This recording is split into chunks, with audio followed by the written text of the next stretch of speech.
سلام و عرض ادب و شب بخیر خدمت دوستان عزیز و سروران گرامی. امیدوارم که حالتون خوب باشه. من معین شرقی هستم. امشب در خدمتتون خواهم بود با اولین جلسه تدریس مبحث حقوق قراردادها و حقوق تعهدات از حقوق مدنی که خب اصطلاحاً توی سرفصل‌های دانشگاهی ازش تحت عنوان حقوق مدنی 3 یاد میشه. مباحثی که اینجا با هم بررسی میکنیم مباحث بسیار پر اهمیتی در حقوق مدنی خواهد بود. انشالله این سلسله لایو ها رو در خدمتتون باشیم. تقریبا 20 لایو، یعنی 20 حدود 1 ساعت و ربع انشالله در خدمتتون خواهیم بود و تمام نکات مهم از حقوق مدنی 3 رو که حالا هم برای آزمون وکالت و کلان آزمون‌های حقوقی و هم برای اطلاعات عمومی و حقوقی خودتون خوب باشه رو سعی می‌کنم خدمتتون ارائه بدم. من با اجازهتون کامنت ها رو بچه ها میبندم و در پایان تدریس انشالله اگر سوالی بود مجدد کامنت ها رو باز میکنم که در خدمتتون باشیم.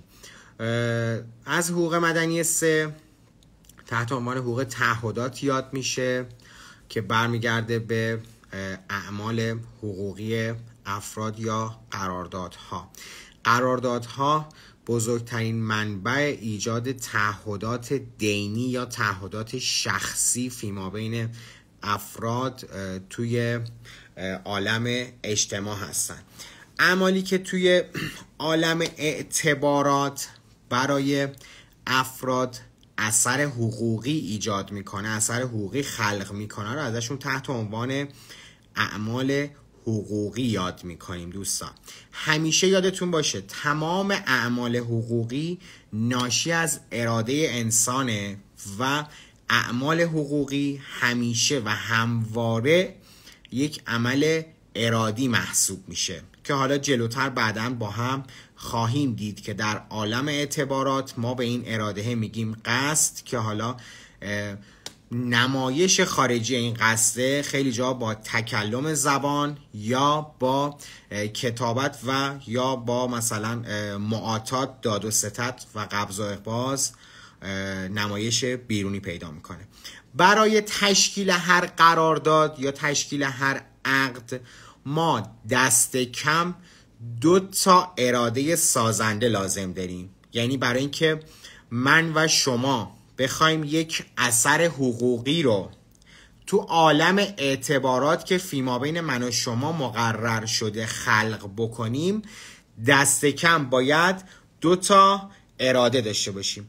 اگر 2 اراده دست به دست هم بدن در عالم اعتبارات یک اثر حقوقی ایجاد بکنند، ما اصطلاحا میگیم با یک عقد یا یک قرارداد مواجهیم. مثلا من الان یه خودکار دارم، تو عالم اعتبار میام به سوسن میگم خودکارمو فروختم بهت سوسن 1000 تومن.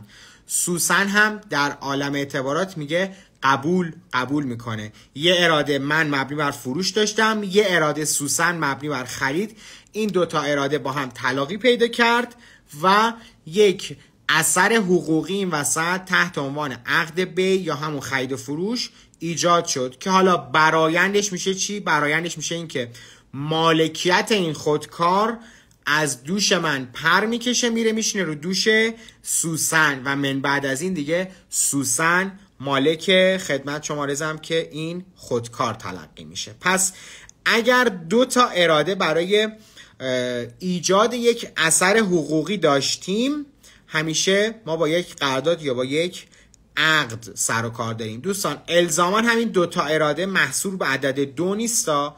ما حتی در عقود معین قانون مدنی هم میبینیم که عقدی رو داریم تحت عنوان حواله که برای انعقادش 3 تا اراده لازم داریم، یا شاید عقدی رو داشته باشیم در عالم واقع که بنا به ماده 10 قانون مدنی و اصل آزادی اراده ها ما بخوایم منعقدش کنیم که 6 تا 5 تا 10 تا 500 تا اراده لازم داشته باشه. هر چیزی دیگه عالم توافقات و اعتبارات و قرارداد هاست دیگه. خب در برخی موارد اون اثر حقوقیه به صرف وجود یک اراده خلق میشه. ما اینجا بهش میگیم چی؟ بهش میگیم ایقاع. اینجا بهش میگیم ایقاع. حالا ممکنه اثر این ایقاعه به چند طرف برسه؟ به 2 طرف برسه که اصطلاحاً بهش میگیم ایقاع ما از نوع 2 طرف است، اما ممکنه فقط به یک طرف برسه اثر حقوقیش تو عالم اعتبارات که ما بهش میگیم ایقاع ما یک طرف است. پس دوستان نکته مهم اینه که برای این که ما بتونیم بگیم یک عمل حقوقی ایقاعه، برای خلقش یک اراده لازم داریم، ولی تو برخی موارد اثر این یک اراده به چند نفر میرسه. مثلا من این خودکاره رو که فروخته بودم به سوسن، الان میام خیار اعمال میکنم و فسخش میکنم. این اعمال خیار، این فسخ رو اراده من داره اینجا حاکم میکنه. پس من یک ایقاع دارم تحت عنوان فسخ که اراده سوسن اصلا توش دخیل نیست، فقط اراده خودم دارم اعمالش میکنم، فسخ میکنم قرارداد بیعمو، ولی اثر این اراده من، اثر این ایقاع من که فسخ بود، هم دامنگیر من میشه، هم دامنگیر کی؟ سوسن. من اراده‌مو تنهایی اعمال کردم ولی اثرش به 2 طرف رسید، باعث میشه که این بیع ما فسخ بشه و من خودکارمو پس بگیرم، پول سوسنم بهش پس بدم. نسبت به 2 طرفمون اثر داشت. اغلب ایقاعات دوستان، اغلب ایقاعات 2 طرفن. فسخ خدمت شما رسم که طلاق، اخذ به شفعه، وصیت عهدی، ابرا هم حتی 2 طرفه است. سوسن به من 100,000 تومان بدهکاره، من از حق دینی میگذرم، میگم برو سوسن مال خودت، بریا ذمه عشق کن. خب اینجا اراده رو من اعمال کردم ولی هم اون دین سوسن به من ساقط شد و همین که من دیگه حق مطالبه از سوسن ندارم، پس برایندش به 2 طرفمون رسید. اما برخی از ایقاعات هم که کلن یک طرف است دیگه، مثل حیازت مباحات، مثل خدمت شما رسم که تهجیر. مثلا دارم میگم یه زمینی پیدا کردم که حالا به فرض این که مصداق داشته باشه، یه زمینی پیدا کردم که میتونم مالک بشم، مالک نداره، مالک خاص نداره، میتونم مالک بشم. تو این شرایط میرم شروع میکنم تهجیر کردن، سنگچین میکنم دور زمین رو. من اراده کردم رفتم دور زمین رو سنگچین کردم. اون حق اولویت هم برای این مالکیت زمین برای فقط من ایجاد شد، چون اصلا دیگه نفر دومی نداریم که. یا میرم حیازت مباحات میکنم، توی رودخونه ماهی میگیرم، ماهیه رو صید میکنم و هم دارم میبرم روی تنور کباب میکنم میخورم، هر چیزی. خب اینجا بچه ها من اراده کردم رفتم ماهی رو صید کردم، این شد حیازت مباحات. اثرش هم فقط برای من بود دیگه، برای کسی اثر نداشتش. خب حالا این که مباحث ابتدایی بود، اما ماده 183 اومده خدمت شما رسم که یه تعریف ناقص از عقد ارائه داده. دوستان یادتون باشه تو ما حقوق مدنی 3 با مواد 183 تا 300 قانون مدنی کار داریم. شیرازه تمام حقوق مدنی 3 یا حقوق مدنی قراردادها یا تعهدات 183 تا 300. اصلا من معتقدم که حقوق یعنی حقوق خصوصی، حقوق خصوصی یعنی حقوق مدنی و حقوق مدنی یعنی حقوق مدنی 3، یعنی ماده 183 تا 300 خواهیم دید که با لحظه زندگی ما جوینه با تمام سایر مباحث قانون مدنی، با تمام عقود معین و با تمام خدمت شما رسم که مواد دیگه هم مرتبطه. اگر شما اینو خوب یاد بگیرید، مبنا رو اینجا خوب یاد بگیرید، دیگه انشالله در مورد حقوق مدنی بیمه خواهید بود. عرض به حضورتون که ماده 183 قانون مدنی اومده یه تعریف ناقص از عقد عهدی ارائه داده. عذرخواهی می‌کنم، از عقد عهدی ارائه داده. اومده گفته که آقا جون اگر طرفینی بیان توافق بکنند که یک تعهدی رو اجرا بکنن، اسم این عقده. حالا من تلویحاً دارم میگم، اما تعریف صحیح عقد، تعریف جامع و شرایط بر مبنای نظر دکترین و علما، وجود توافق دو اراده برای ایجاد اثر حقوقیه که گستره این شامل همه عقود میشه. عقود عهدی رو شامل میشه، عقود اذنی رو شامل میشه، عقود تملیکی رو شامل میشه، عقد نکاح که اثر زوجیت هست رو شامل میشه و همه چیزها. حالا ما خیلی با مبانی کاری نداریم چون که هدف اینه که شما رو تو آزمون‌های حقوقی بیشتر راه بندازیم. اما ماده 184 به بعد اومده تقسیم بندی مختلفی از عقد ارائه داده. نکته بسیار مهم این هستش که تو معیار اول تو تقسیم بندی عقد، نکته مهم این هستش که آقا وقتی من یک قراردادی منعقد کردم، آیا دکمه غلط کردم دارد یا نه؟ من عشقم کشید میتونم بزنم زیر میز کلا قرارداد بریزم به هم یا نه؟ قانونگذار بر مبنای این موضوع اومده عقد رو به عقد لازم و جایز خدمت شما عرضم که تقسیم کرده.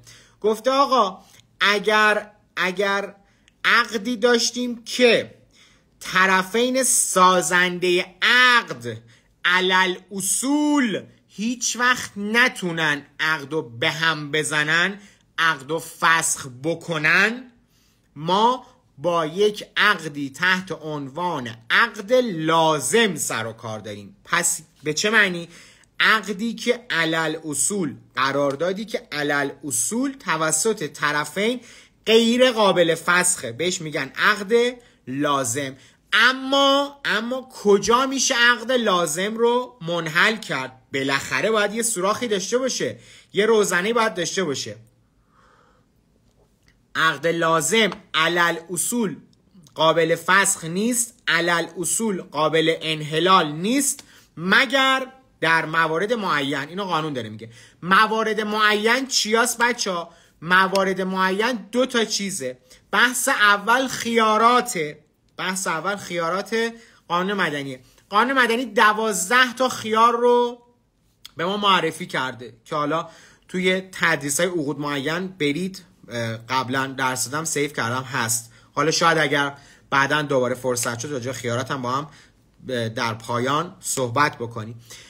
قانون مدنی 12 تا خیار رو خدمت شما عرضم که ازش صحبت کرده که این 12 تا خیار 3 تاش مختص عقد بیع، بقیه‌اش دیگه عمومیه، در تمام قراردادهای لازم راه داره. پس یکی از حالت‌هایی که ما میتونیم عقد لازم رو فسخ بکنیم وجود خیاراته. مثلا دارم میگم من این خودکارمو که فروخته بودم به سوسن، تو شرط کردم که به مدت 3 روز هر وقت دلم خواست برم فسخش کنم، به میگن خیار شرط. یا شرط کردم که این خودکاره، سوسن شرط کرد که این خودکاره قرمز باشه. الان مثلا میبینی که آبیه، بعد اینجا خیار تخلف است، شرط صفت داره. میتونه چیکار کنه؟ میتونه بیاد تخلف از وصف یا تخلف از شرط صفت، میتونه بیاد بیع رو فسخ بکنه. پس یکی از راه‌های فسخ عقد لازم وجود یکی از خیاراته. راه دوم دوستان اقاله است. اقاله، انحلال عقد لازم با توافق طرفین اراده هایی که عقد رو ساخته بودن. من و سوسنی که بیع این خودکار رو ساخته بودیم، 1 ماه بعد میتونیم بیایم بشیم بگیم که چیکار کنیم؟ بگیم که آقا جون غلط کردیم، میخوایم این عقد رو، این بیعه رو اقاله کنیم، ببریمش، منحلش کنیم. من خودکارمو پس بگیرم، پول سوسنم بهش پس بدم، بره. دوستان عزیزم تمام عقود لازم، ببین دارم تاکید میکنم، خیارات مختص عقود لازمن. تمام عقود لازم اصولاً قابل فسخ و قابل اقاله هستند مگر 3 تا عقد. عقد نکاح و عقد وقف اقالهشون باطله و قابل فسخ هم علل اصول تو برخی موارد نیستن. عقد ارزم به حضورتون که زمان از نوع زمان مدنی، یعنی زمان نقلی، اگر قرار بشه اقاله بشه، اقاله غیر نافذه چون مخل حقوق ثالث میشه.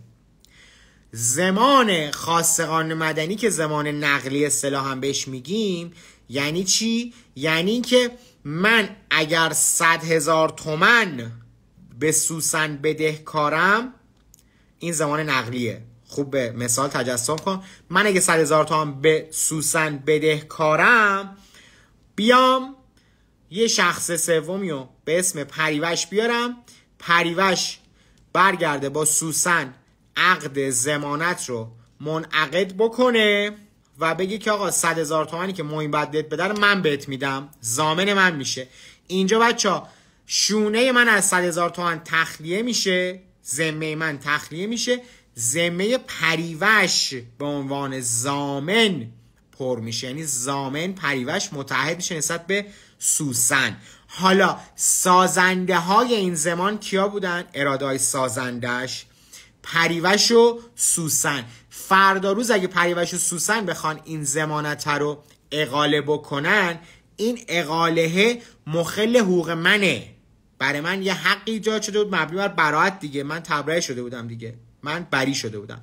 الان اگه قرار بشه بگن آقا غلط کردیم بابت این ضمانته، اون دینه باید برگرده دوباره بیاد رو دوش من، چون مخل حقوق منه. اینجا اقاله زمان نقلی میگیم غیر نافذه و منوط به تنفیذ من به عنوان شخصیه که از این حادثه ضرر میبینم. خب عرضم به حضورتون که عقد جایز چه عقدیه؟ عقد جایز چه عقدیه؟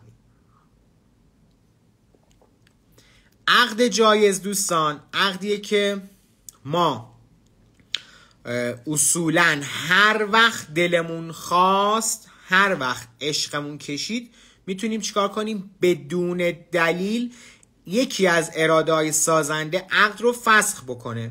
مثل چی؟ مثل وکالت. آقا من وکالت دادم به سوسن که این خودکارم بر بفروشه، بهش اجازه دادم، اذن دادم، اختیار دادم. فردا میگم غلط کردم، خودم میخوام بفروشم. سوسن دکمتو بزن برو، خداحافظ. وکالت بین من و سوسن اینجا فسخ شد. اما گفتم اصولاً قابل فسخه. کجا هستش که غیر قابل فسخه دوستان؟ کجا هستش که غیر قابل فسخه؟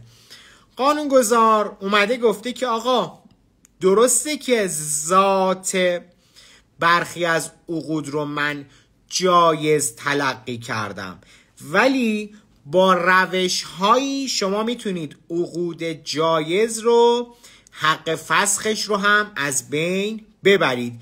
یعنی ما میتونیم وکالتی تنظیم بکنیم که کسی حق فسخش رو نداشته باشه. تو رویه هم خیلی مرسومه، تو عموم، تو کاربرد، تحت عنوان وکالت بلا عزل. قانونگذار 3 تا حالت برای غیر قابل فسخ کردن عقود جایز پیش بینی کرده. ببین قانون مدنی 3 حالت رو برای غیر قابل فسخ کردن عقود جایز پیش بینی کرده. خب حالت اول چیه؟ حالت اول، مصداق اول این هستش که حق فسخ تو عقد جایز فقط اون تیکه حق فسخه بیاد ضمن یک عقد خارج لازمی به عنوان شرط نتیجه سلب بشه. ببین ما میخوایم حق فسخ وکالت رو به عنوان یک عقد جایز، این یه قاعده عمومی ها، فقط مختص وکالت نیست. من وکالت رو مثال میزنم چون مرسومه. خب من الان میخوام وکالتی که هر لحظه قانونگذار اجازهش رو بنده بود، عشقم کشید دکمه‌شو بزنم کلن فسخش کنم بره، الان میخوام یه کاری بکنم که غیر قابل فسخ بشه. راه چیه بچه ها؟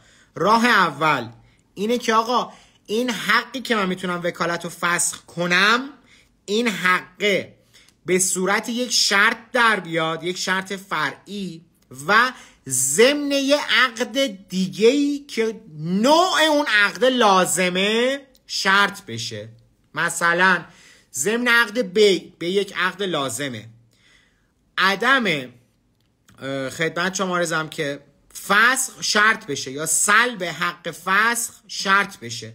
من ضمن بیع این کتاب شرط بکنم که وکالتم در مورد فروش این خودکار بلاعزل حق خدمت شما عرضم که فسخ این وکالت فروش خودکار رو ندارم.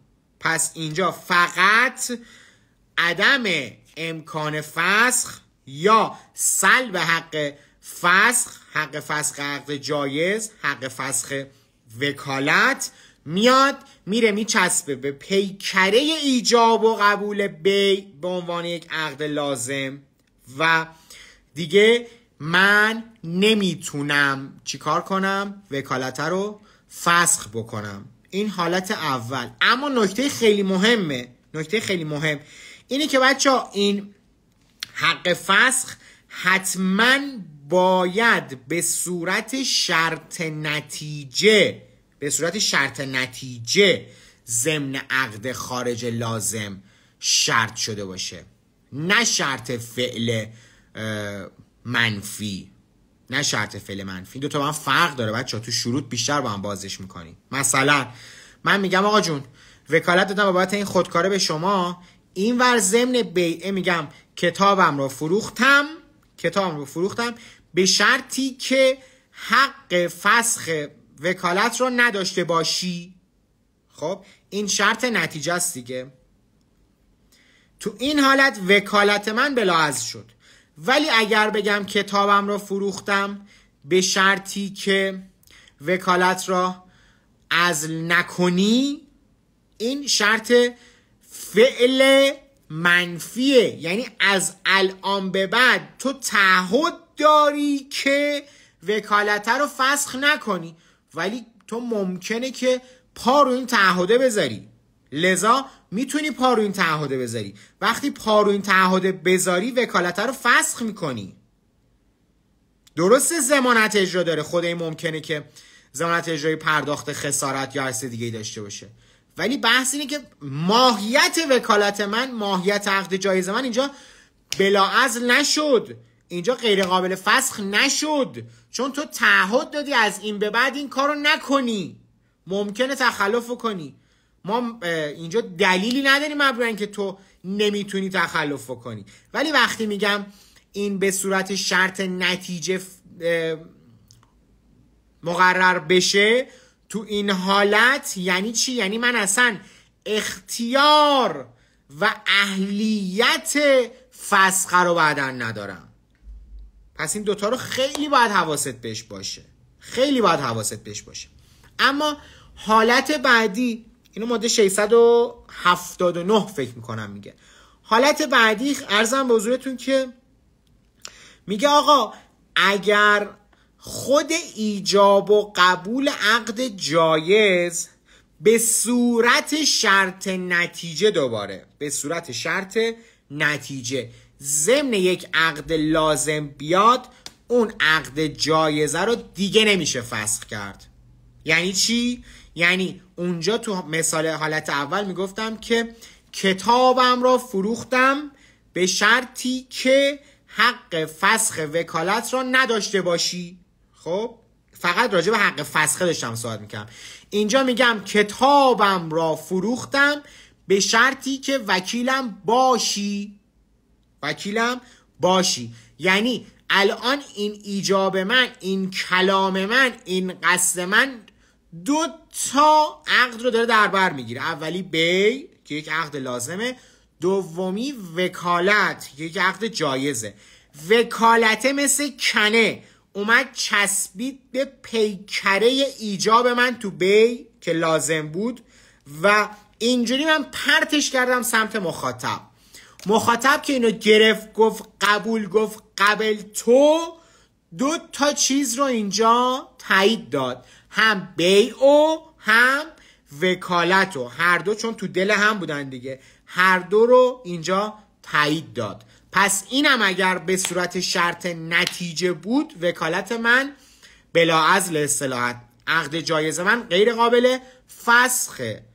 ببین به الفاظ توجه کن. خانه‌ام را فروختم به شرطی که وکیلم باشی. خب یعنی تو داری میگی اوکی، یعنی از همین الان دیگه به بعد وکیلتم. شرط نتیجه یعنی چی؟ یعنی شرطی که به نفس اشتراط اثرش حاصل میشه. تا گفتی اوکی اثرش اومد، به میگن شرط نتیجه دیگه. ولی اگر بگم که خانه‌ام را فروختم به شرطی که وکیلم بشوی، یعنی تو همین الانی که داری میگی اوکی، اول داری اوکی فروش و بیع میدی و بعد داری اوکی یک تعهد رو میدی که از این به بعد دستتو بکنی تو جیبت، بلند شی بری مثلا دفترخونه به طرف وکالت بدی یا طرف وکالت بگیری. وکیل نشدی تو هنوز، تعهد دادی من بعد از این بشی. به این میگن شرط فعل مثبت. پس عقد جایز اگر به صورت شرط فعل اگر به صورت شرط نتیجه ضمن عقد لازم اومد، عقد جایز قابل فسخ نیست. ماده 586 قانون مدنی تو بحث اداره مال مشاع، اداره مال مشاع خودش یک عقد معین تو قانون مدنیه که جایزه. به این معنی که مثلا من یه زمین دارم بین من و سوسن و پریوش مشاعه، ما میایم با هم دیگه توافق میکنیم که آقا این زمینه رو مثلا سوسن اداره کنه، آب بده، دون بده، نمیدونم جیش حیوونا رو جمع کنه و عکس دیگه ای. این ماهیتا یک عقد معین تو قانون مدنی از نوع جایزه. قانونگذار تو 586 اومده اینو مثال زده، گفته آقا اگر برای عقد جایز ما از این وحدت ملاک میگیریم، اگر برای عقد جایز مدت مشخص شد و این مدت خودش ضمن عقد خارج لازم بود، یعنی من گفتم که آقا ضمن این بیع این کتاب گفتم مدت وکالت 50 ساله، به تو وکالت دادم، الان دارم کتاب میفروشم، میگم کتابم رو فروختم به شرطی که مدت وکالت 50 سال باشد. خب اینجا صحبتی از عزل اینا نکردم. وکالته اگر مدتش ضمن عقد لازم بیاد وکالته میشه تو اون مدت غیر قابل فسخ. تو مدت 50 سال وکالت شما نمیتونید فسخ بکنید. اگر ضمن بیع گفتم که سوسن به مدت 20 سال باید زمین مشاع ما رو اداره بکنه، اینجا این اداره مال مشاع دیگه جایز، ماهیتا جایزه، ولی تو مدت این 20 سال دیگه دکمه غلط کردم نداره، امکان فسخ نسبت بهش وجود نداره. جنابا این 3 حالت قانون مدنیه، این 3 حالت رو خدمتتون گفتم. جناب آقای دکتر کاتوزیان، مرحوم استاد کاتوزیان میفرمودند که اگر تو عقد جایز ضمن همون عقده برای خدمت شما رزم که عقد جایز تو عقد جایز حق فسخ سلب میشد، تو این وضعیت هم باز عقد غیر قابل فسخ بود. یعنی من، این نظر مرحوم آقای دکتر کاتوزیانه، نظر قانون نیست، یعنی من اگر به تو دارم وکالت میدم ضمن همون وکالته اگر گفتم که حق عزل تو رو ندارم، این هم به نظر مرحوم استاد کاتوزیان باعث میشد که من حق فسخ رو نداشته باشم. اما عرضم به حضورتون که نکته بسیار مهم ماده 954 قانون مدنیه. ماده 954 قانون مدنی میگه کلیه عقود جایز به فوت و یا سفح احدی از طرفین منفسخ میشن. خب منظور و مراد ماده 954 بچه ها عقود جایز اذنیه، یعنی عقد جایزی که نشأتش رد و بدل شدن اذن باشه، چون اذن با فوت و هجر از بین میره. پس اگر عقد جایزی داشتیم که اذنی بود، چه ما حق فسخ رو سلب کرده بودیم چه نکرده بودیم ربطی نداره، چه عقد جایز ما ضمن عقد لازم اومده بود چه نیامده بود، با فوت یا صفح هجر هر کدوم از طرفین عقد منفسخه. یعنی حتی من اگر یه وکالت بلا عزل به سروش دادم، اینجا من فردا عقب مونده بشم، مهجور بشم، مجنون بشم، دچار هجر بشم، هجر من عارض بشه، دیگه اذن من به فنا رفت دیگه. پس عقد من منفسخ میشه. 5 تا عقد جایز اذنی داریم: مضاربه، شرکت، ودیعه، عاریه، وکالت. پس شد مضاربه، شرکت، ودیعه، عاریه، وکالت. این 5 تا عقد جایز اذنی هن. حتی اگر حق فسخ هم نداشتیم، به نحو ملزمی سلب و ساقط کرده بودیم، با فوت و هجر همیشه از بین میره. تو رویه هم دیدید که مثلا میگن آقا بابت یه ملک میرید وکالت میگیرید، حتما یه بیع هم یا یه صلح هم یه هبه هم نمیدونم یه فلان هم کنار اون وکالته داشته باشید، چون مادام یه سنه دیگهش خبر نداره، ممکنه بیفته بمیره و وکالته از بین بره. خب اما عقود جایز غیر اذنی مثل هبه، مثل نامزدی، اینها درسته که ما هر وقت دلمون خواست میتونیم فسخش بکنیم، ولی خدمت شما عرضم که با فوت و هجر علل اصول از بین نمیرن مگر اینکه قائم به شخص باشن. آقا من خودکارم رو هبه کردم به تو، هبه یک عقد جایز غیر اذنیه، فردا مردم، از بین نمیره این هبه، که فردا عقب مونده شدم، اگر ارکان هبه درست بوده باشه دیگه از بین نمیره که.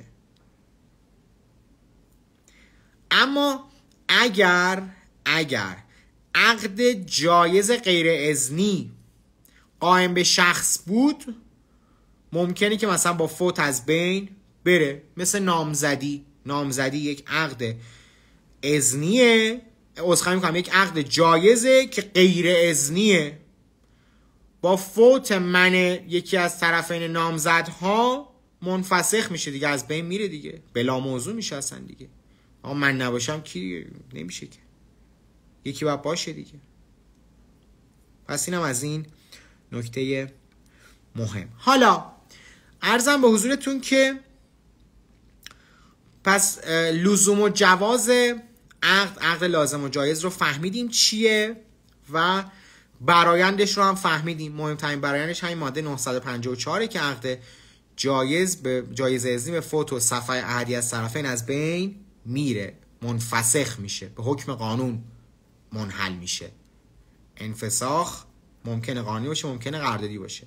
اینجا ماده 954 ورود کرده، به حکم قانون منفسخ میشه. حالا یه سوالی پیش میاد، آقا قانون مدنی تو همه عقود معین صحبت از لازم یا جایز بودن عقد نکرده، یا ماده 10 قانون مدنی ماده ما اجازه داده، گفته یه اصلی داریم تحت عنوان اصل حاکمیت اراده، گفته آقا طرفین آدم ها میتونن بر مبنای عشق و اراده خودشون هر اثر حقوقی رو خلق بکنن.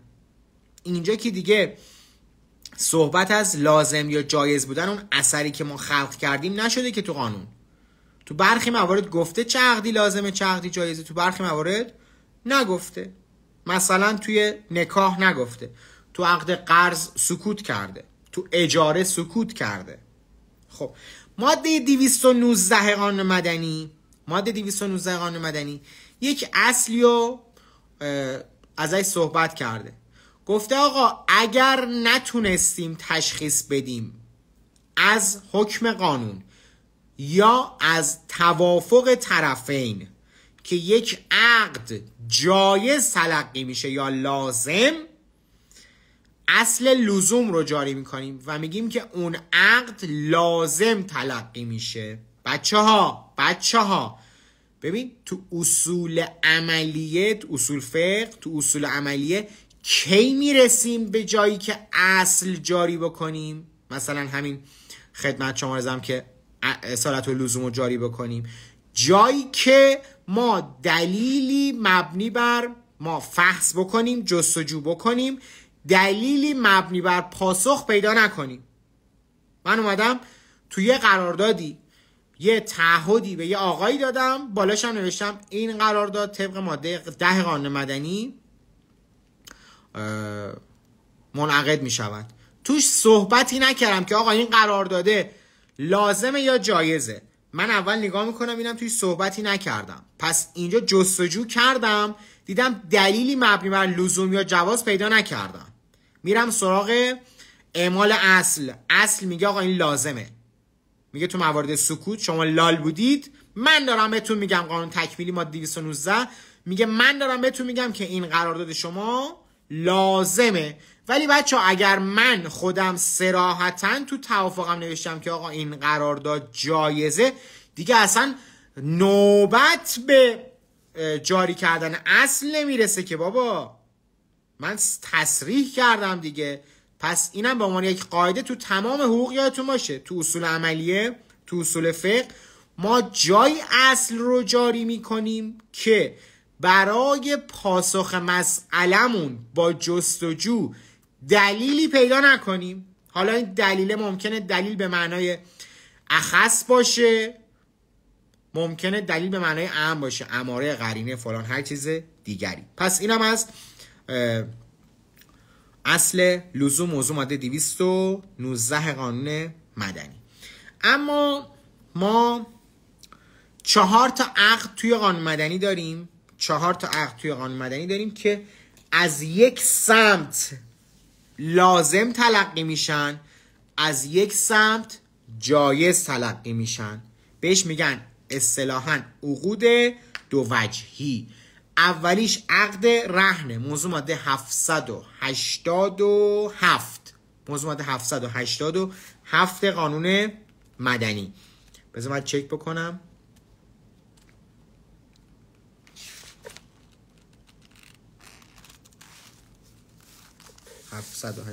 بله. خب اولیش عقد رهنه. تو عقد رهن بچه‌ها یعنی چی؟ یعنی که من بابت یک خدمت شما رزم که دینی بیام یک مال عین معینی رو وثیقه بذارم. 100,000 تومان به سوسن بدهکارم، بیام به جاش بگم چیکار میکنم آقا این موبایل آیفون 6 که عین معینه رو وثیقه اون 100,000 تومان قرار میدم. اگه نتونی 100,000 تومان رو بگیری اینو بفروشی پولتو ورداری. اون کسی که رهن میده بهش میگن راهن. اون کسی که رهن میگیره، یعنی من اینجا اسمم راهنه، اون کسی که رهن میگیره سوسن اسمش مرتهنه. عقد رهن از جانب راهن، یعنی من عقد خدمت شما رزم که لازم تلقی میشه، از جانب مرتهن یعنی سوسن عقد جایز تلقی میشه.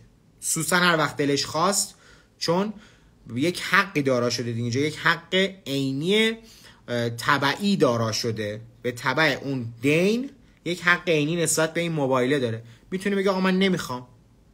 علل اصول تو حقوق هر صاحب حقی میتونه از حق خودش بگذره.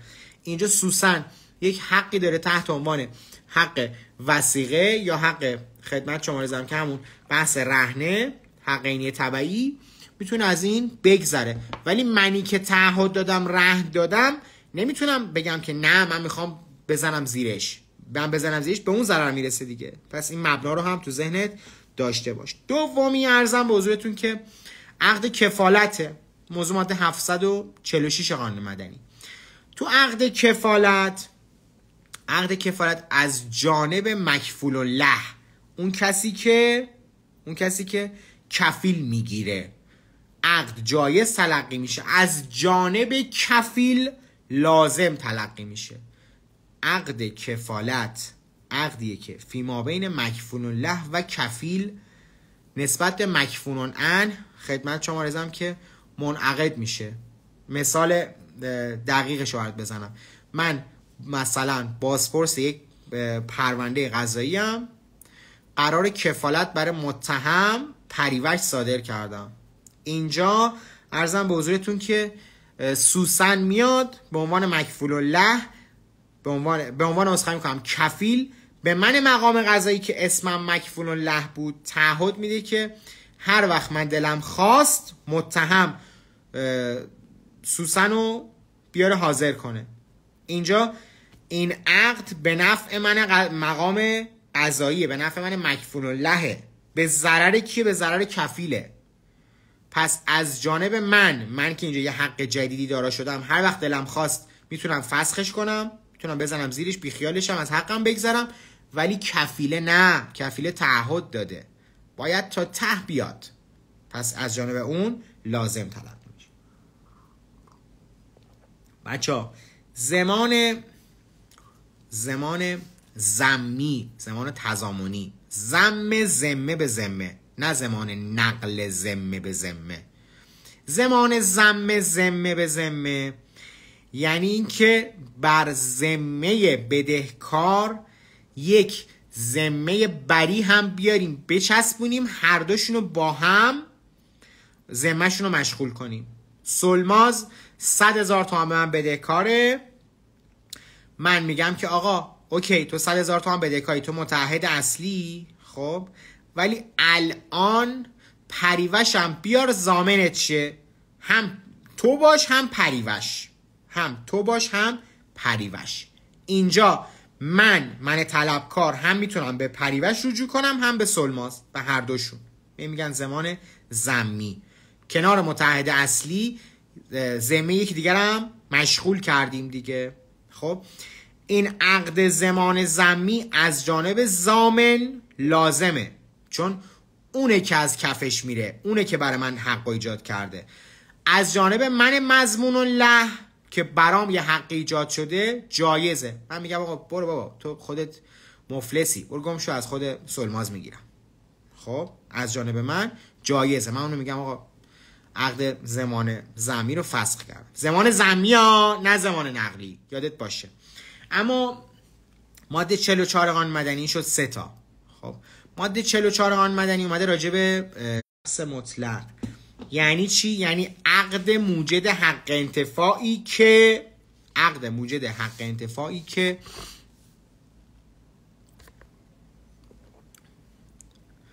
بچه‌ها صدام هست؟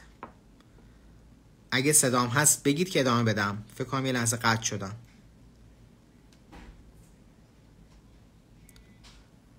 صدام هست دوستان؟ یه نفر کامنت ها بازه، یه نفر برام بنویسه.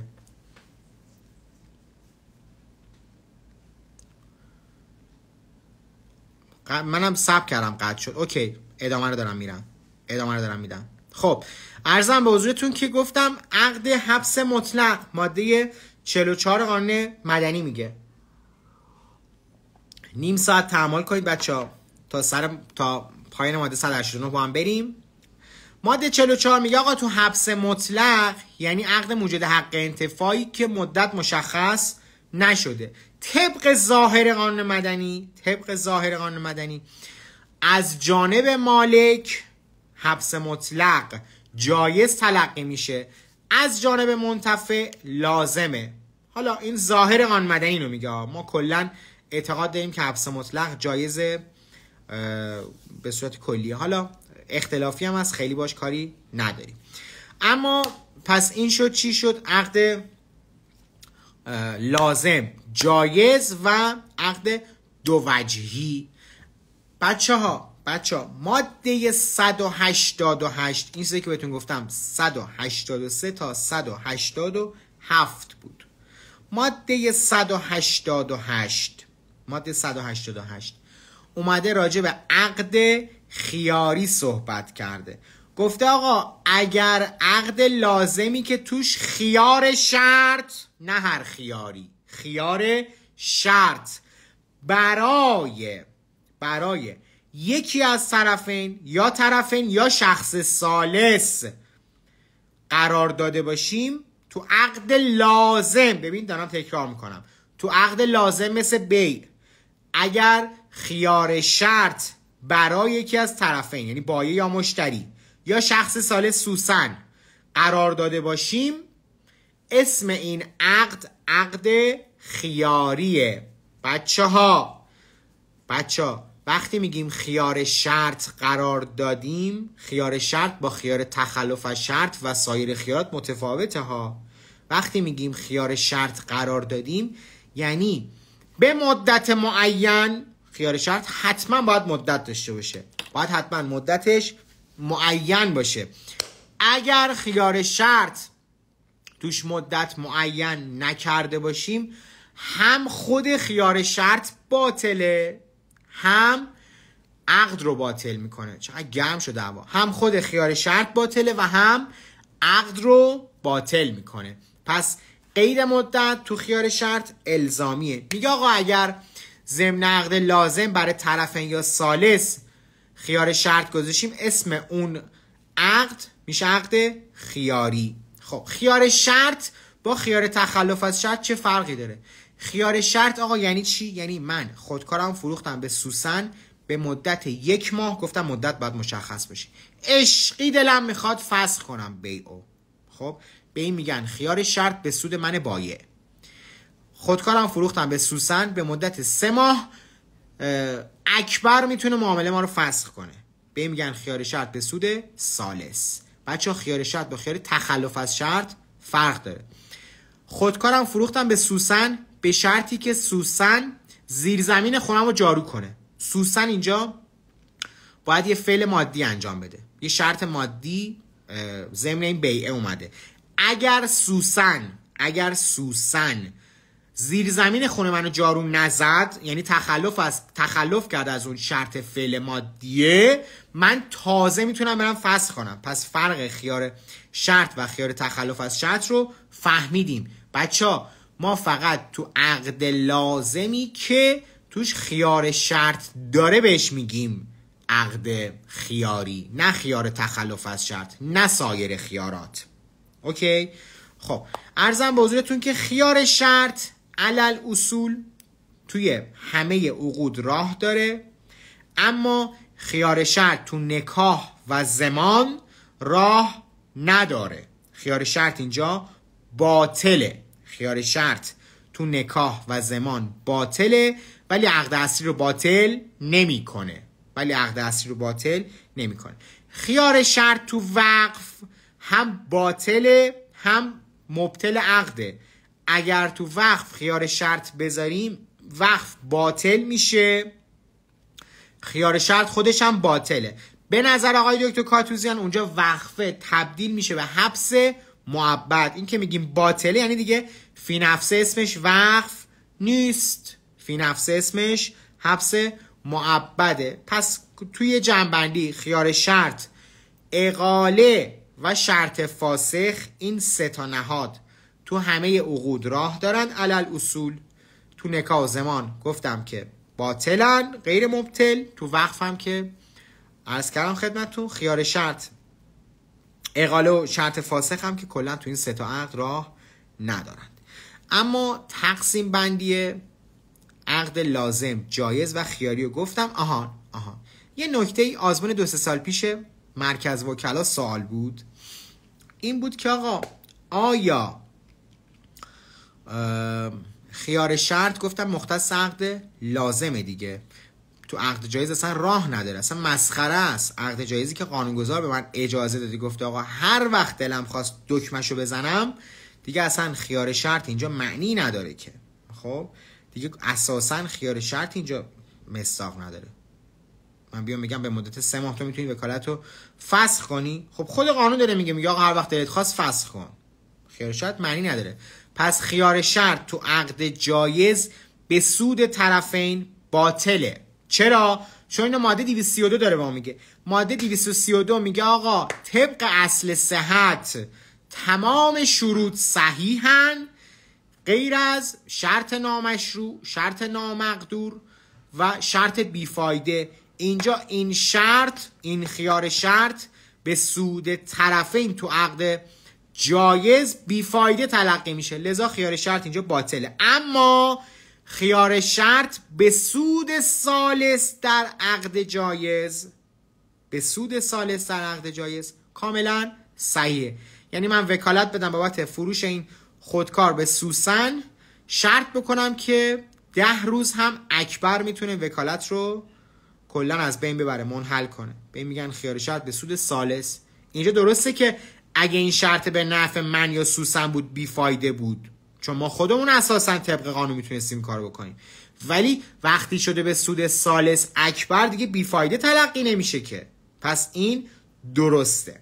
خب تقسیم بندی بعدی که از عقد باید خدمتتون رو بدم خیلی مهمه، خیلی مهمه. عقد معلق و منجزه. عقد معلق و منجزه. دوستان عزیزان دل گوش کنید.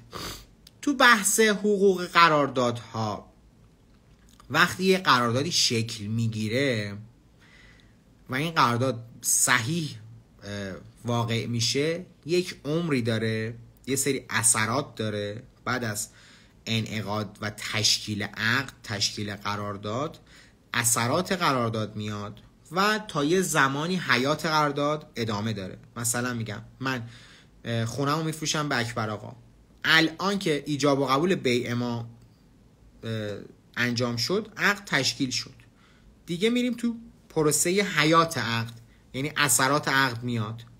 بعد از تشکیل اثراتش میاد. من مالک ثمن میشم، اکبر آقا هم مالک مبیع خونه میشه، به این میگن اثرات. و در نهایت هم اگر اجرا بشه، من تحویلش بدم، سند بزنم، فلان کنم، دیگه خدمت شما رسیدم که وفای بحث صورت گرفت و قرارداد ما به دوره پایان حیاتش میرسه و تموم میشه دیگه، اجرا شد رفته. خب عرضم به حضورتون که عقد منجز چیه دوستان؟ طبق ماده 189 قانون مدنی میگه اگر انعقاد و انشا و اثر، ببین انعقاد و انشا و اثر منوط به چیزی نباشه، ما با یک عقد منجز، یک عقد کاملا مشخص، بدون چون و چرا، بدون هر چیزی مواجهیم. من میگم ماژیکمو فروختم 100 تومن، شما میگی قبول. همین الان که من میگم این ماژیک رو فروختم 100 تومن، تو هم گفتی قبول، همین الان این ایجاب و قبول خورد تو هم، بیع این ماژیک انجام شد دیگه، انعقاد و انشا انجام شد.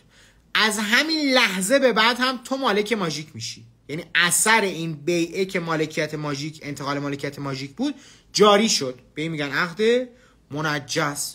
هیچ ایرادی نداره، مثلا هیچ خدمت شما رسیدم که پروسه‌ای ما نداریم، هیچ پروسه‌ای نداریم.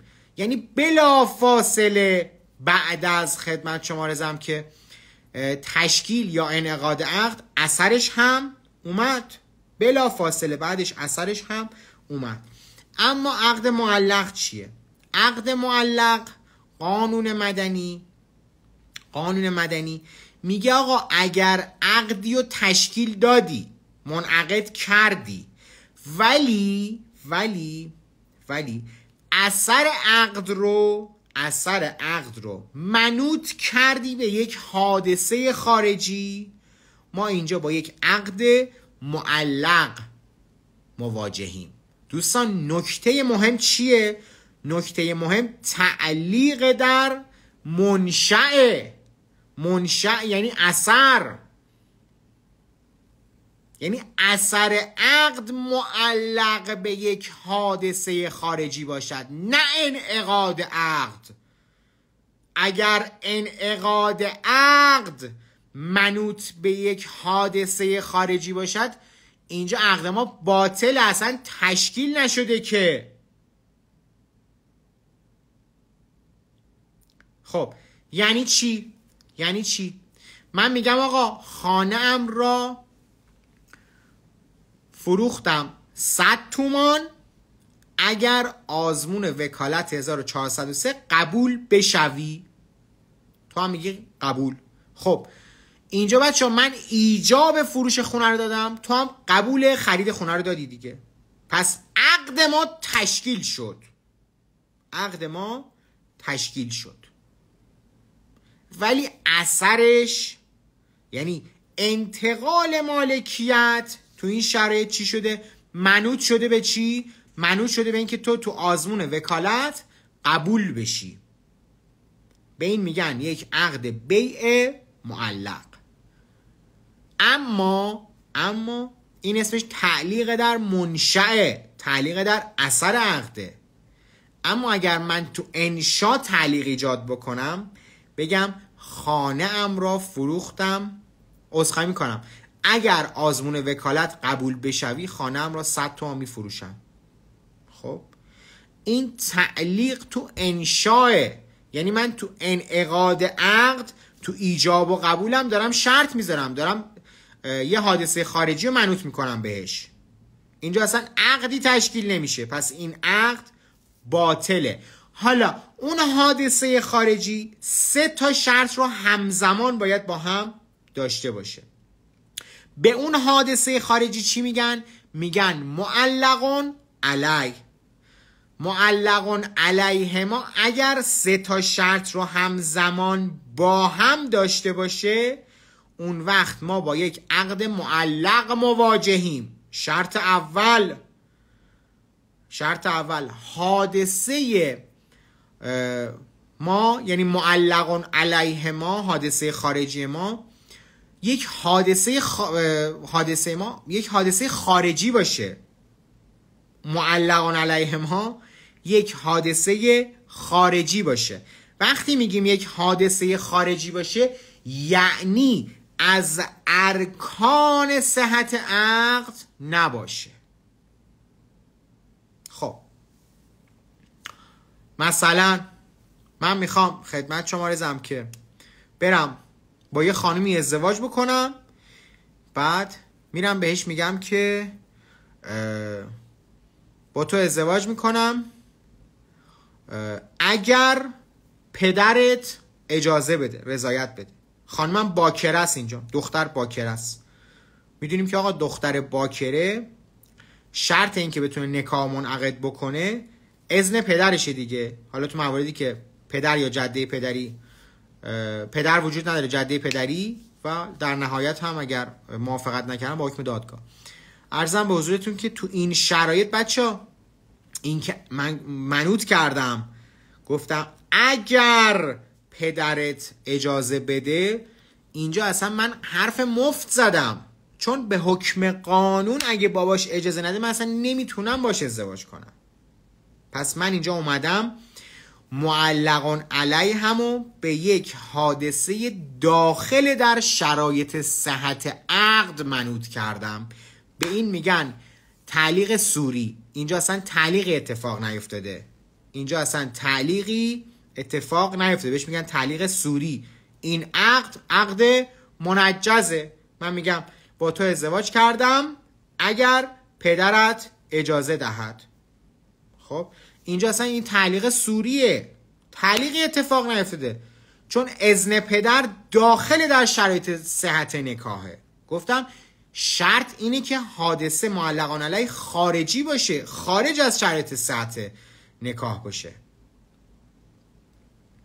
مثلا بگم خودکارمو بهت فروختم اگر آزمون وکالت قبول بشی. این قبول شدن آزمون وکالت شرط صحت بی نیستش که. شرط صحت بی ماده 190 گفته قصد و رضا، اهلیت و نمیدونم معین بودن و فلان و این حرفا. پس این نکته اول. اگر پس این نکتهش چی شد؟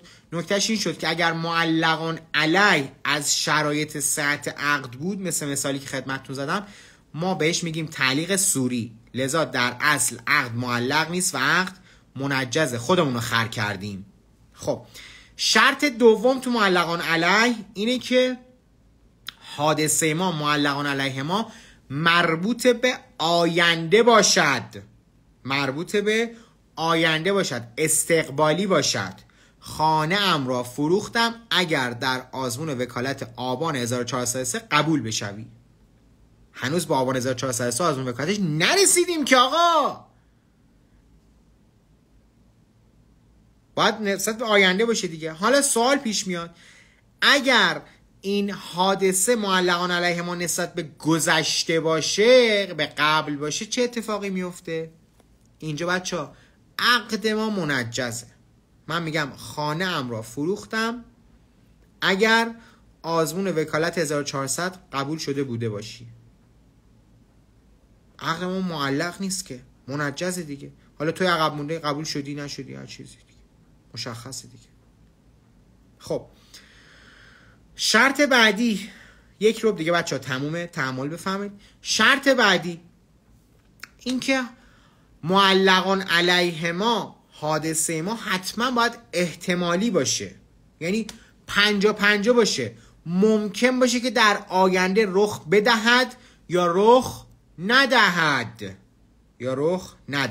خب حالا اگر احتمالی نبود، اگه حتمی بود، مثلا خانم را فروختم 100 تومان اگر صبح شود. خب آقا شب دیگه، کدوم شبی صبح نشده؟ حتمیه دیگه، 2 ساعت دیگه 5 ساعت دیگه میشه صبح دیگه. این عقد باز منجزه، معلق نیست. خانم را فروختم اگر 5 دقیقه دیگه نوروز شود. اینجا حادثه خارجی من، معلقان علیه من محاله. 9 ماه مونده تا نوروز، نمیشه 5 دقیقه دیگه نوروز بشه که. اینجا باطله، عقد من باطله. خانه ام را فروختم اگر حسین آقا را بکشی. خب معلقان علیه من نامشروعه، باز باطله. حواستون به اینها باشه. پس باید احتمالی باشه. اگه محال بود باطله، مثال براتون زدم. اگه حتمی بود منجزه. خدمت شما عرضم که نامشروع بود که گفتم باطله. خب اما علل اصول تمام اعمال حقوقی رو میشه به شکل معلق منعقد کرد. خب به تفکیک میگم تمام عقود رو میشه به شکل معلق علل اصول تعلیق در منشأ نه انشاء منعقد کرد، جز یک. ماده 699 میگه عقد زمان، میگه تو زمان شما نمیتونی چیکار کنی؟ عقد رو معلق بکنی. 2. ماده 1068 تو نکاح میگه نکاح نمیتونه معلق باشه. 3 خارج از قانون مدنی، قانون بیمه اجباری که در حدود آزمون وکالت تاثیر داره میگه عقد بیمه، قانون بیمه اجباری نمیتونه معلق باشه. پس این 3 تا عقدی که تصریح شده. اما ایقاعات میتونن معلق باشن یا نمیتونن باشن. ایقاعات علل اصول میتونن معلق باشند. خب مثلا 100,000 تومان من بدهکاری، میگم که آقا 100,000 تومان رو ابرا کردم اگر آزمون وکالت قبول بشی، وکالت 1403. این صحیح. جز یک، ماده 1135 میگه آقا طلاق نمیتونه معلق باشه، حتما باید منجز باشه. 2. جناب مرحوم استاد کاتوزیان میفرمایند که ایقاعات فوری و همچنین رجوع از طلاق نمیتونن معلق باشن. اگر معلق باشن باطله. طلاق معلق باطله، ایقاع فوری معلق باطله، رجوع از طلاق به عنوان یک ایقاع اگر معلق باشه باطله. حالا میگید آقا ایقاعات معلق چیه؟ میگید ایقاعات فوری چیه دوستان؟ ایقاعات فوری اون دسته از ایقاعاتی هستند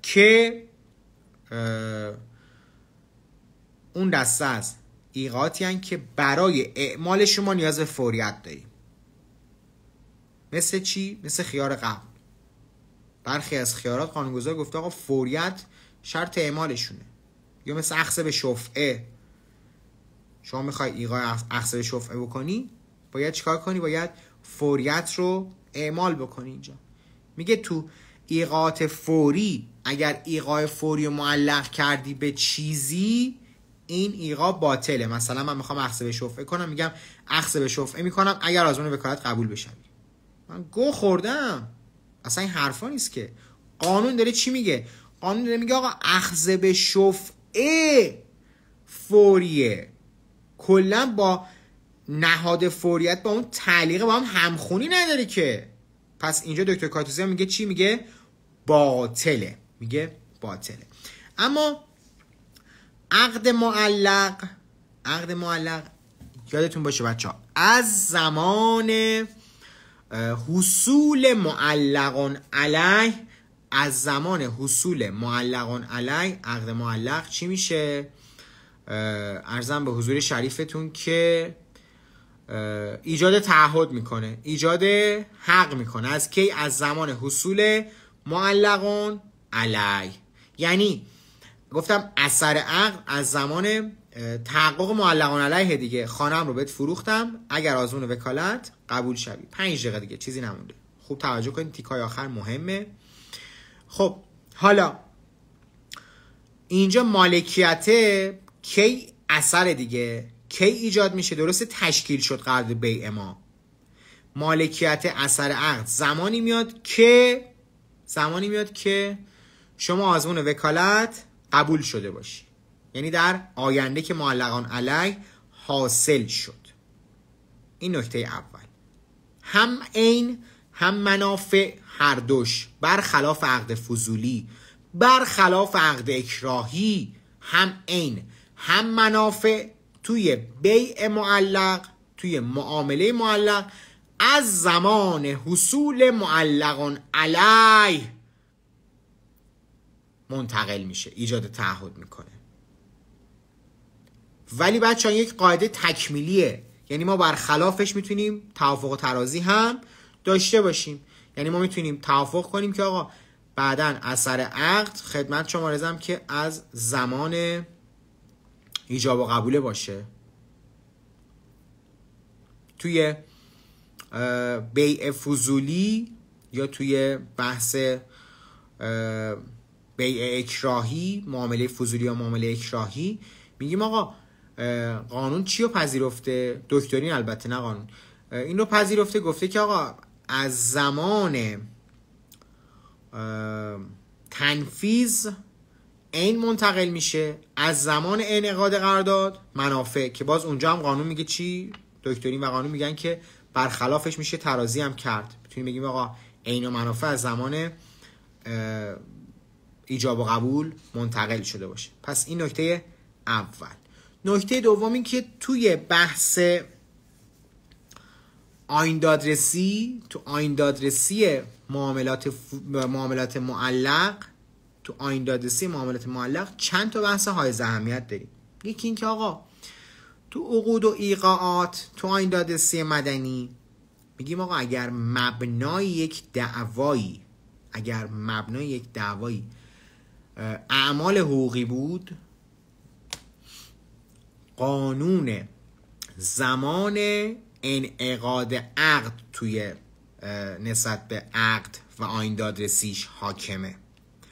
تو بحث خدمت شما رزم که معامله معلق میگیم قانون زمان حصول معلقان علیه. این نکته بعدی که باید داشته باشید.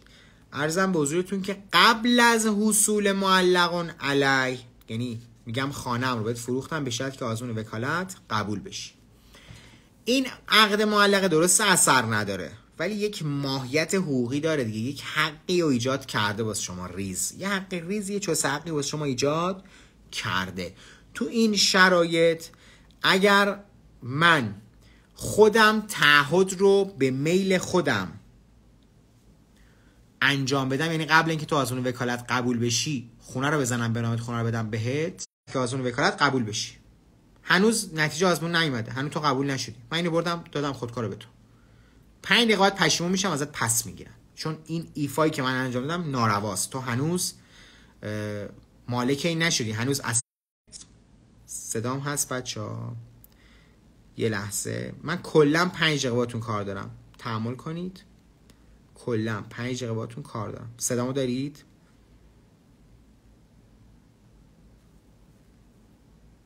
الان صدامو دارید؟ خب بسیار عالی. نکته بعدی این که گفتم مادامی که معلقان علیه حاصل نشده، شما موضوع تعهد معلق رو نمیتونی مطالبه کنی، چون هنوز حقی برات ایجاد نشده، هنوز اثر و معامله نیومده. نکته بعدی، مادامی که معلقان علیه حاصل نشده، چون حقی به صورت کامل مستقر نشده، امکان تهاتر وجود نداره. یعنی اگر من 100,000 تومان به تو تعهد کردم که به تعهد معلق بدم، تو هم 100,000 تومان خدمت شما رزم که به من بدهکار میشه، وقتی که معلقان علیه حاصل نشده این دوتا با هم تهاتر نمیشند. اگه معلقان علیه حاصل شد این دوتا با هم تهاتر هم میشند.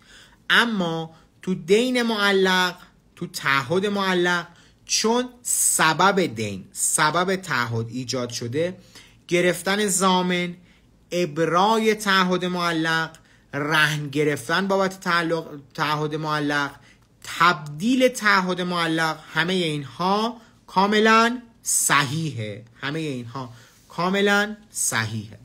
خب 2-3 تا نکته دیگه میمونه. یک، این که آقا قبل از حصول معلقان علیه یکی از طرفین تعهد معلق بمیرن، فوت کنن، بچه یه حق دیگه، این حق به ارث میرسه، مشکلی نداره، مگر اینکه اصل حق قائم به شخص باشه. مگر اینکه اصل حق قائم به شخص باشه که دیگه اصلا کلا زایل میشه، میره. خب یه بحث خیلی جذاب دیگه، از نظر آیین دادرسی مدنی آیا از نظر آیین دادرسی مدنی آیا تعهد و دین معلق قابل توقیف هست یا نیست؟ بله، قابل توقیف هست، چون ممکنه بعداً معلقان علیه حاصل بشه و شخصی که توقیف کرده اینجا به مال دسترسی پیدا کنه. ولی چون هنوز معلقان علیه حاصل نشده، مادامی که معلقان علیه حاصل نشده، امکان به مزایده بردن مال توقیف معلق رو نداریم. مزایده کی میتونیم ببریم مال رو؟ موقعی میتونیم ببریم که تعیین تکلیف کامل شده باشه دیگه. خوب توجه کن، ببین سریع بار دیگه باید ریویو کنم. خودکارم رو فروختم به سوسن 100,000 تومان اگر آزمون وکالت قبول بشه. خب هنوز آزمون وکالت نداده. این خودکاره از جانب ثالث میگه آقا من از سوسن 100 تومان میخوام، به جاش میام خودکارشو توقیف میکنم. خودکاره توقیفه، میتونه توقیف کنه، منعی نداره. ولی ثالث که اومد اینو توقیف کرد نمیتونه تو مزایده ببره، مگر اینکه صبر کنه ببینه معلقان علیه حاصل میشه یا نمیشه. اگه شد میتونه تو مزایده ببره، اگه نشدم که اصلا هیچ دیگه حقی هم کلا این وسط نخواهد داشت. مطلب دوم، وقتی سوسن هنوز آزمون رو قبول نشده نمیتونه بیاد به من بگه خودکارمو بده، چون اثر این عقد معلق هنوز نیومده. مطلب سوم، مادامی که سوسن آزمون قبول نشده، اگر من برم خودکارو بهش بدم ایفای من نارواست، میتونم بگم غلط کردم ازش پس بگیرم. مطلب چهارم، مادامی که معلقان علیه حاصل نشده، اگر سوسن دقیقاً یه خودکار همین شکلی تو با شرایط تهاتر به من بدهکار شد، این دوتا با هم تهاتر نمیشند. چون این هنوز مالکیتش نسبت به سوسن مستقر، واجد اثر نشده. مطلب چهارم، اگه سوسن بیاد فردا نسبت به این خودکار بخواد منو ابرا کنه، میتونه. سوسن بخواد مثلا نسبت به این خودکار، حالا به فرض اینکه بشه ازش ضمانت گرفت چون عین معینه نمیشه، میتونه ضامن بگیره بابت این خودکار، بابت اجرای تعهده میتونه رهن بگیره. اینا همش صحیحه. خب این ریویو کلی و سریع بود. خب یه نکته دیگه خیلی مهم بگم و یه 2-3 تا مقایسه با هم بکنیم و شما رو به خدا بسپاریم بریم. خب بحث اینه که قبل از حصول معلقان علیه من مال رو منتقل بکنم. مثلا میگم سوسن خودکارم فروختم 100 تومان به شرطی که آزمون وکالت قبول بشی. هنوز نتیجه آزمون وکالت نیومده، خودکاره رو فروختم به اکبر. تکلیف این معامله دوم چیه؟ خب بعد از اینکه زمان معلقان علیه رسید، یا معلقان علیه حاصل میشه یا حاصل نمیشه. اگه حاصل نشد، یعنی دیگه خودکار مال سوسن نمیتونه باشه، مال ثالث اکبره، چون فروختن بهش، معامله بین من و اکبرم صحیحه. اما اگه معلقان علیه حاصل شد، به تعبیر جناب آقای دکتر کاتوزیان معامله من و اکبر به عنوان شخص ثالث منفسخ میشه. منفسخ میشه. دیگه هم گفتن که غیر نافذه، اما نظر مهم برای ما نظر حضرت استاد کاتوزیانه. خب حالا عقد معلق با عقد مشروط و عقد یا تعهد معجل چه فرقی داره؟ به عنوان خدمت شما عرضم که مطلب یکی مونده به آخر. بچه‌ها عقد معلق فهمیدیم چیه، اما عقد مشروط یعنی چی؟ گفتم خودکارمو بهت فروختم اگر آزمون وکالت قبول بشی. کلید واژه تستی اینجا اگره. هر جا اگر دیدید دنبال چی باشید؟ دنبال عقد معلق باشید. ولی میگم خودکارمو بهت فروختم به شرطی که آزمون وکالت قبول بشی. خب به شرطی که آزمون وکالت قبول بشی. اینجا بچه این عقد من دیگه معلق نیست، این عقد من مشروطه. یعنی به محض ایجاب و قبول سوسن مالک خودکار من میشه، خودکار مالک میشه میره. خب میمونه چی؟ میمونه این که آزمون وکالت قبول بشه یا نشه. اگه آزمون وکالت قبول شد که اصلا دیگه از این شرط هم تخلفی نشد و فلان اینا. اگه آزمون وکالت قبول نشد از این شرط تخلف شده. من میتونم چیکار کنم؟ با خیاری که از تخلف شرط داشتم عقد رو فسخ بکنم. تو برایند خیلی با هم فرق داره. گفتم تو عقد معلق مادامی که معلقان علیه حاصل نشده اصلا مالکیتی منتقل نمیشه. تو عقد مشروط به محض ایجاب و قبول مالکیت هم منتقل میشود. پس از همین الانی که ایشون قبول داد مالک خودکار شد، اونجا باید وای میستادیم ببینیم آزمون وکالت قبول میشد یا نه. بعد از اون مالک خودکار میشد. یعنی اگر تصرفی قبل از حصول معلقان علیه سوسن داشت غاصبانه بود و بعد اجرت المثل من میداد. اما تصرفات زمان انتقال این خودکار تا فسخ نسبت به سوسن تو عقد مشروط صحیح و قانونیه دیگه، نباید من اجرت المثل بده. خب برآیندها خیلی مهمه با هم. خب اما عقد معلق با عقد معجل با تعهد معجل خدمت شما عرضم که چه فرقی داره. خودکارم بهت فروختم اگر آزمون وکالت قبول بشم. خب این عقد معلقه. قبل اینکه تو آزمون وکالت قبول بشی خودکار رو بهت بدم ایفای نارواست، میتونم ازت پس بگیرم. 10 بار اینو تکرار کردم. خودکارم بهت فروختم خدمت شما عرضم که آزمون وکالت قبول شدی تحویلت میدم. خب اینجا اجرای تعهد تحویل دادن اجل داره. اجلش که آزمون وکالت 1403 بعد اعلام نتایج وکالت 1403.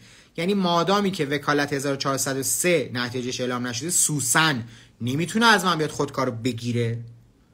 خب ولی اگر قبل از اعلام نتایج من خودکارو به میل خودم ببرم بهش بدم دیگه اینجا ایفای ناروا نیست.